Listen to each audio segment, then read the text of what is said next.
Hello, this is Eva Clark of Healing Multiple Sclerosis. And if you're like most people I talk to, people with MS and practitioners, there's like an overwhelming amount of options and things to heal and change and improve, and you don't know which to use. It's almost like a cocktail. So today what I wanted to do is really break down the strategy you need to heal MS. Because healing MS is not only reducing inflammation.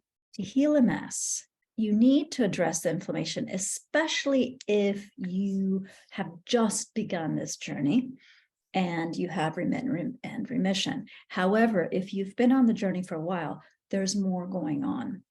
Firstly, the immune system is overactive, and it has broken through the blood-brain barrier, which protects the central nervous system from the rest of the body, and it attacks the myelin.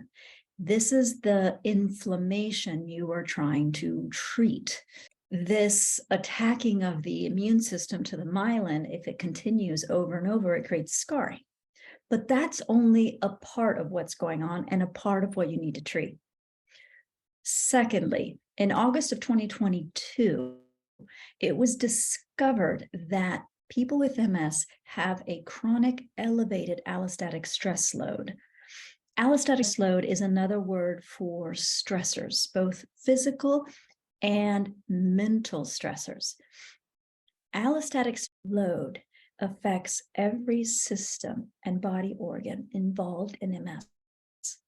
It affects not only the myelin, but also the axons that are also degenerating, the white matter in the brain that also has problems, the hormonal issues, the autonomic nervous system that controls bladder and walking issues.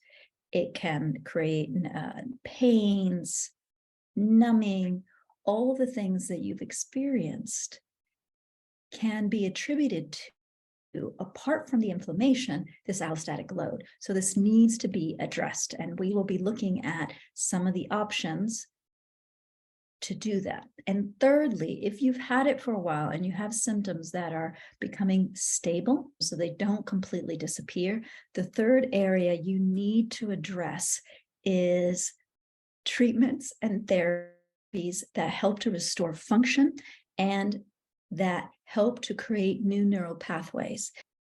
You don't need to restore the old myelin because the axons within that myelin are also degenerating. What you need to do is create new neural pathways for the body to reconnect. This is the same process that has been used for stroke and injuries. So you cannot ignore this third piece.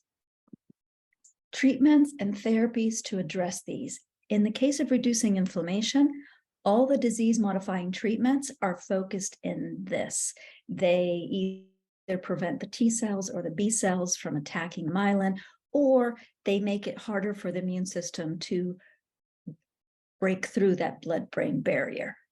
Doing anti-inflammatory diets is also effective in reducing inflammation, and even, interesting enough, antihistamines. This internal inflammation through psychological treatments. Neurolinguistic programming, for example, has a process to reduce that internal allergy. It's almost like the immune system is allergic to the myelin. You also, if you work on internal conflicts, regret, shame, increase your boundaries. In a sense, you are doing at the mental level what the body needs at the physical level, and reducing your own internal attack of self. In the case of lowering allostatic load, you might have heard people do things like try to clean up their toxins or their mercury. This is ways to physically reduce the stress load in the body by cleaning things up, right? Also, improving sleep will help the body get rid of that load. You can also reduce that allostatic load. It's probably even the most effective way to reduce this load by working psychologically, working on reducing anxiety, worries, that inner tension that I've got to do everything right, by changing the limiting beliefs and behaviors that sustain these worries and anxieties and inner tensions. Also, by eliminating that need, again, belief that I have got to prove my worth, will also allow you to be more focused on what do you need and less focused on trying to prove yourself. And thirdly, restore function and create new neural pathways. You can do this by slow, repetitive movements such as Tai Chi, yoga, physical therapy. Nothing, no pushing, no core strength. That's not how you are going to stimulate new neural pathways. There, you will see actually some computer games and simulations, which will also help to create more connections between the left and right hemisphere. And the Molly soup, for example, is another way to stimulate, also to help create new neural pathways into those zones. And any kind of hobbies such as music, ceramics, knitting, that helps you connect the two hemispheres. And another way of working on restoring function and new neural pathways is through visual imagery, guided imagery, hypnosis.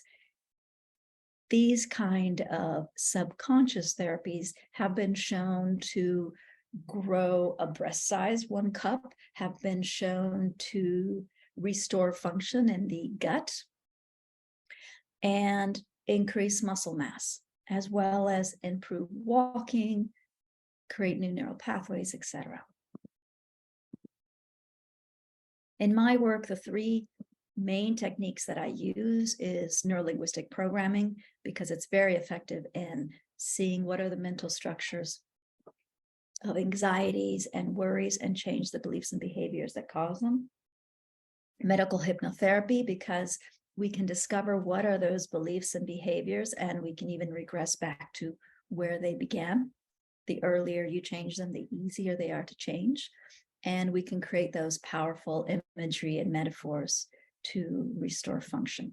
And lastly, parts work can really help with inner conflicts, with making peace with that part of you that wants to be sick and that part of you that wants to be well now, and create inner harmony.